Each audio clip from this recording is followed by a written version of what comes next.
This podcast is brought to you by the School of Advanced Study, University of London. Well, welcome to the first quite belated sport and leisure history seminar of the term.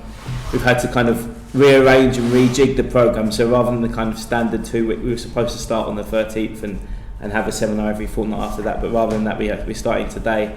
We run right to the end of March, and there's kind of gaps, there's kind of like longer and shorter gaps in between, so it's a slightly unorthodox sport and leisure history seminar series this term. But it gives me a great pleasure to introduce somebody who's a long-time attendee of the seminar, and is also has agreed in the pub. I don't know if he remembers, but agreed in the pub a couple of weeks ago to also join us to become one of our conveners. So if you didn't remember that, Geoff, there's a we haven't discussed the fee yet. We haven't discussed the fee. There's a good. It's going to be like a one matter type deal. There's a good reason for that, Levett. There isn't one. Okay, but anyway, it gives me Geoff. Some of you know, is just now completing a PhD on Imperial sporting tours during the Edwardian period at Birkbeck. He's had articles on the subject published in the London Journal, amongst and today he's going to be talking about West Indian cricket tours during this period. So, without any further ado, actually, I need to press record on that. I don't know. I give you Geoff. Yeah. Okay.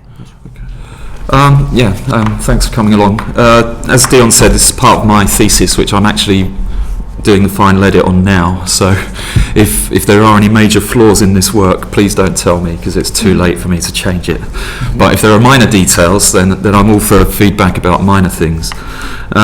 This is part of a chapter that compares the development of cricket in South Africa, the West Indies and India, and so I've had to kind of fillet it down to specifically concentrate on the West Indies. But if I have references to South Africa in this piece, that's because it is part of a wider argument. But to carry on with the paper as it is. Britishness, which Linda Colley described as being superimposed on the individual cultures of the British Isles in the Georgian period, was throughout the late 19th and early 20th centuries being superimposed on the colonies of settlement in the Empire, in the British Empire. The extension of British cultural hegemony over the colonies was aided by the development of sport, with the playing of rugby and cricket defining the British world against uncivilised natives or effeminate Orientals. In British Imperial culture, if British Imperial culture was what Kane and Hopkins describe as the export of the gentlemanly order, then sport played a very important part in that process. Sporting culture was exported via institutions such as the army and the civil service, and by the schools that were planted in the colonies in emulation of those of the mother country. However, the playing of sport soon extended beyond the colonisers' social boundary, and subaltern groups soon took up the games of their masters.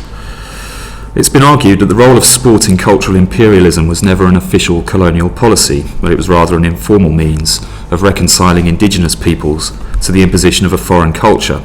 And this may have been the case in India and in those parts of the empire where local elites were educated in English-style schools, but just as often it was the simple need for players to make up the numbers that encouraged colonialists to share the pitch with the colonised. In cricket, where status demanded that white people usually be spared the labouring jobs that would be accomplished by working class professionals at home, local labour filled the gap. But soon the natives became good enough to take on the masters, and the late 19th century saw a number of tours to Britain by non-European teams, with an Australian Aborigine cricket team visiting in 1868, followed by a New Zealand Maori team in 1888-9 in rugby, and an Indian Parsi cricket team in 1886 and 1888. However, it's noticeable that all of these sides were made up of a single ethnic group, and were thus representing their community rather than the colonies in which they were born. But as expertise of non-European players grew, they soon sought entry into white representative sides at home and in the colonies, forcing selectors to decide just who could wear the national rugby jersey or cricket cap in international competition. Such decisions were taken against a background of attention between two trends in political thought about the British Empire and where its future lay. The two trends were expressed in the term Anglo-Saxon Ism, a strand of thought that saw the extraordinary growth of the empire over the previous 3 centuries as a product of the unique genius of the Anglo-Saxon race, or so-called race, for commercial, intellectual and military prowess. Anglo-Saxonism acted as both an explanation for and a justification of the continuation of the dominance of England, often allied with Britain, in the affairs of the world. With the historian J.R. Seeley's book, The Expansion of England, acting as the most coherent and popular underpinning of Anglo-Saxonism, one strand of imperial thought saw the bond of blood between the home nations and the settler colonies, as well as the United States, as being a buttress against the rise of other powers, both European and Asian, at the end of the 19th century. Countering this argument of English or British blood being the foundation of the strength of the argument was a modernising tendency that saw the strength as residing in the culture that developed within the British Isles, and which had then been exported throughout the world. While that culture grew out of supposedly Anglo-Saxon roots, there were those who saw it as capable of being grafted onto other cultures and societies that lay far from the original seed. This is what Bill Schwartz sees as the paradox of Anglo-Saxon ideology. It was not the blood of the white Anglo-Saxons that guaranteed that they would be the bearers of the forces of modernity. It was the contingency of their being white that was the sign of their being modern, and of their role as self-appointed makers of history. But by the 1900s, there were peoples enough from outside the Anglosphere ready to take their place in the modern world that the British had brought into being. And one of the arenas where they were ready to do so was that of sport. In the West Indies, the small white population relied on black professionals to bolster the numbers enough to play club cricket within territories, even if those professionals were excluded from intercolonial competitions in the Caribbean. And when towards the end of the 19th century a series of teams from England headed overseas, they often played against mixed-race teams, and such was the case in the West Indies. These tours are often seen as an example of Englishmen proselytising the game overseas, and in particular of using cricket as a way of strengthening the imperial bond. This retrospective view of the development of sports tours ignores the fact that early overseas tours were not strictly confined to the colonies. Lord Hawke, for example, went to the United States and Argentina. In fact, the imperialisation of cricket in the 1900s was a process that was only mildly encouraged from the centre.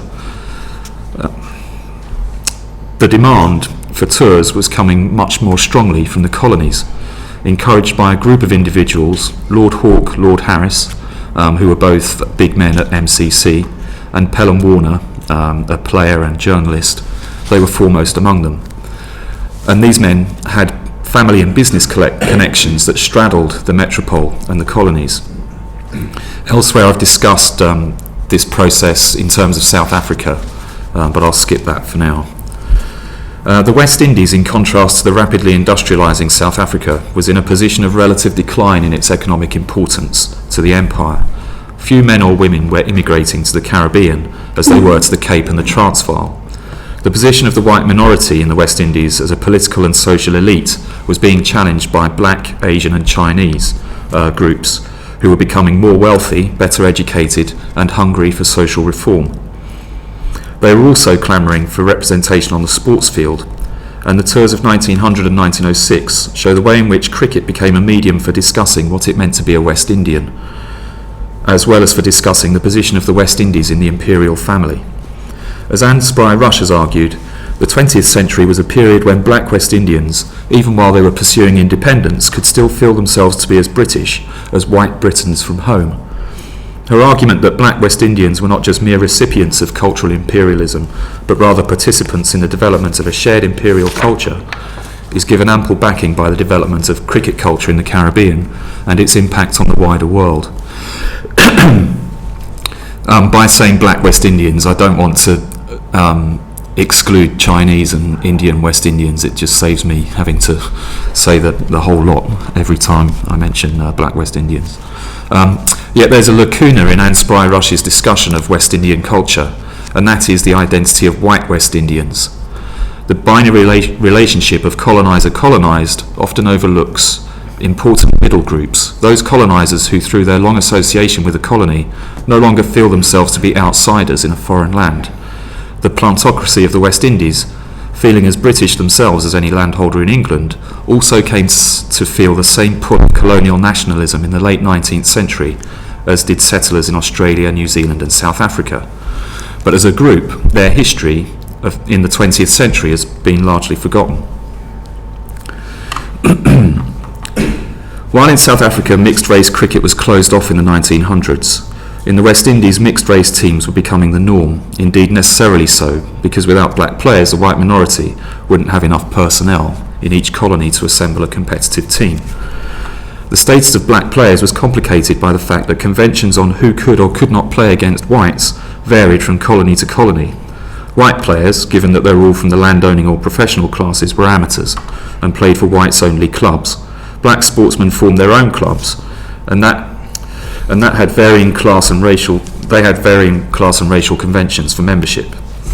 In Beyond a Boundary, C.L.R. James recalls how this process played out in his boyhood in 1900s Trinidad, where he says that the apparently simple question of choice of cricket club plunged him into a social and moral crisis which had a profound effect on the future of his whole life.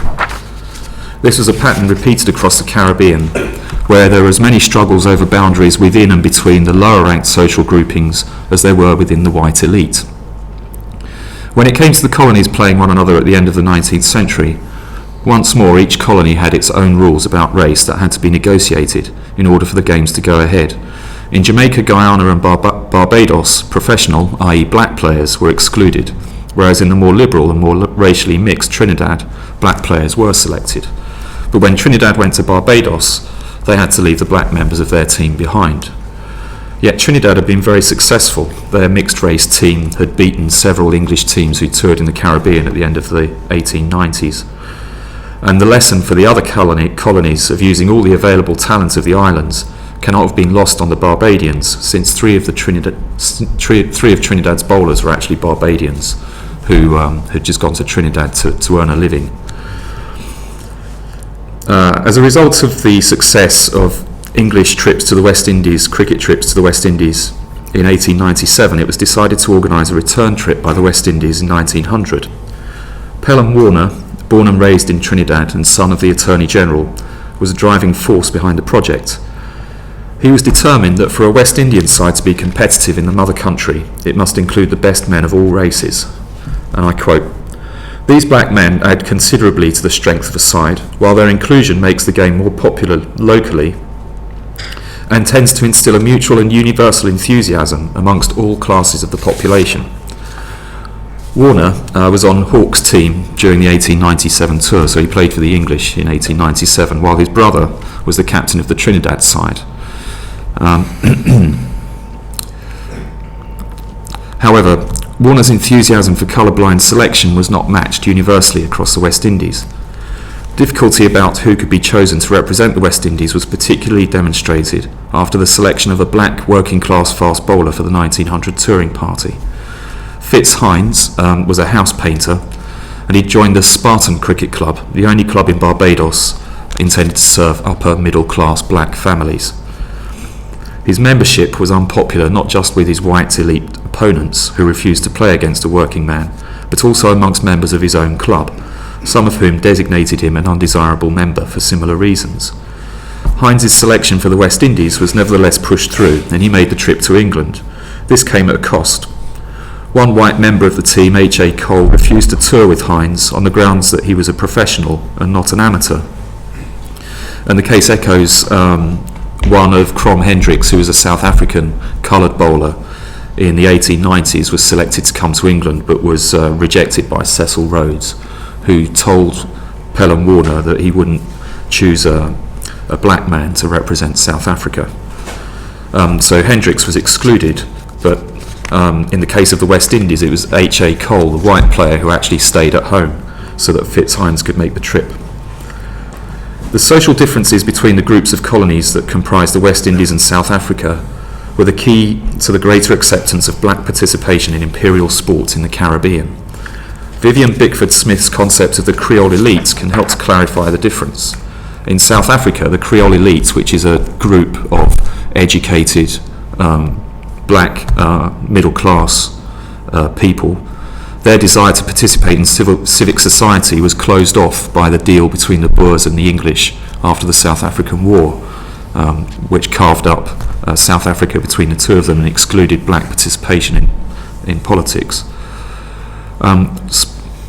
And sports authorities in England and South Africa colluded in this process by making sporting fixtures between themselves whites only in the 1900s.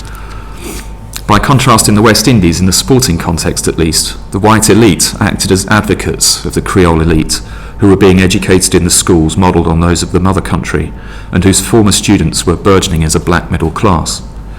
Advocates too of black working class players whose sporting excellence, combined with a healthy dose of practicality on the part of selectors, led to 5 of their number being selected for the trip to England in 1900 and 6 or 7 in 1906.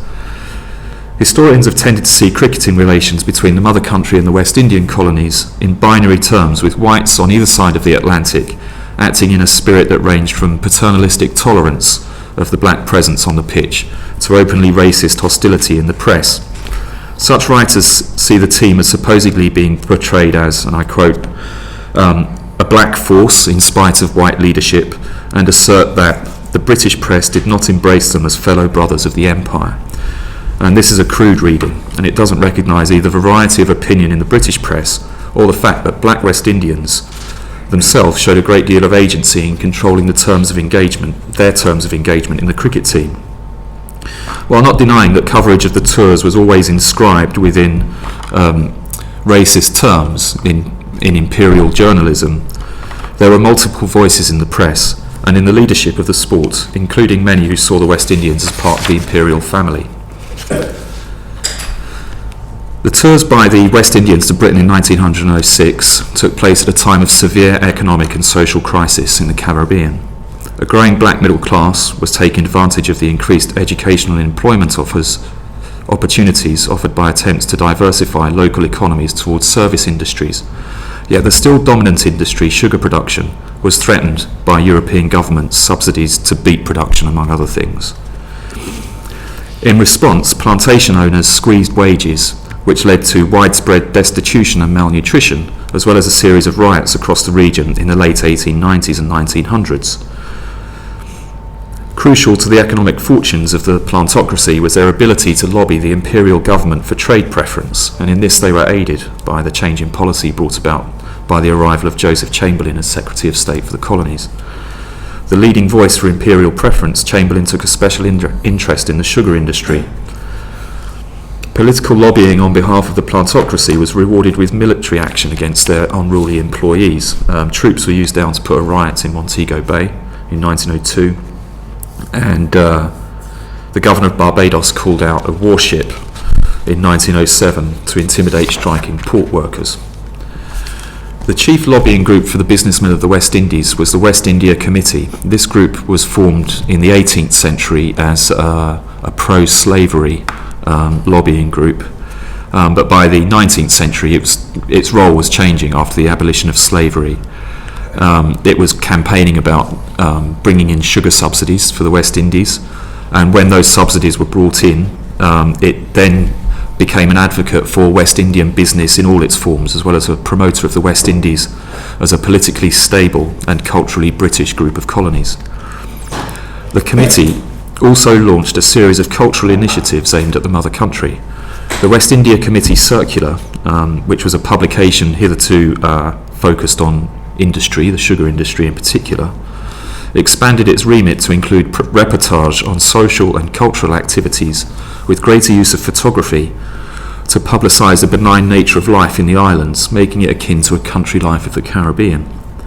At the same time, the secretary of the committee and the editor of the circular, Algernon Aspinall, published a series of books on the topography, history and literature of the West Indies that aimed to re-establish its reputation as a key space in the history of Britain, as well as a pleasurable potential destination for the British tourist. Allied to the media campaign, a physical manifestation of the West Indies was planted in the heart of London, in the form of the West India Club. The club was a direct offshoot from the committee and was intended to further the interests of the West Indies and British Guiana by providing headquarters for associated activities which included cricket matches. Lord Hawke, one of the leaders of MCC, chaired the club's sports committee, and the linkage between sport and politics was made explicit by its statement that planning to bring a cricket team to England in 1900 would have the object of forwarding West Indian questions and bringing them before the public in a useful manner. The tour, while no great success in sporting terms, certainly brought the West Indians to the attention of the public through widespread media coverage. And contrary to what has been written on the tour, it was not the case that the team contained a few token blacks. Warner emphasised that a West Indian 11 without black men would undoubtedly be weak. Warner's view was vindicated. Charles Olivier and LeBrun Constantine, both black players, topped the batting averages, while Float Woods and Tommy Burton of Barbados, also black, topped the bowling averages. In the light of the demonstrable value that its black members made to the team and the backing that they received from the most important Anglo-West Indian player of his generation, how then were the team portrayed to the English public? The portrayal was rather even-handed. Certainly there was racial stereotyping. CLR James tells the story of how, after a heavy defeat in their opening match, the team was depicted in a cartoon that showed Dr. Grace, W.G. Grace, huge, towering bat in hand, while around him crouched 6 black men, all shedding tears and saying to the doctor, "We have come to learn, sir." I haven't been able to track this cartoon down, and the publication that CLR James said it appeared in only covered the cricket tour on a very minor way, and certainly didn't have any cartoons. So I'm not actually sure whether this cartoon exists. Such an image would fit in with Aviston Downes' idea that the non-white members of the team, and I quote, were presented as fidgeting, ape-like, infantilised coons. Written descriptions of the team were, for the most part, however, welcoming of the visitors. These historians' views of the reception are totally wrong. The Boys' Own paper, a magazine aimed at public schoolboys and would-be public schoolboys, in a long article, noted that the presence of coloured players would be a great novelty when they came to England. Yet this question of novelty was soon put to rest, and the cricketers as a whole were treated on their merits as players.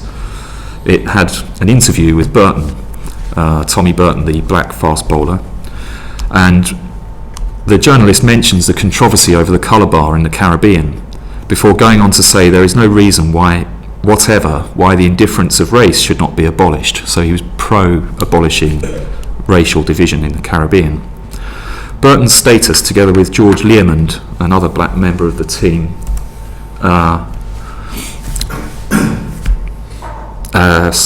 as an equal with the white members of the team, is then underlined by his inclusion in an illustration of the members of the West Indian cricket team, which you see up there.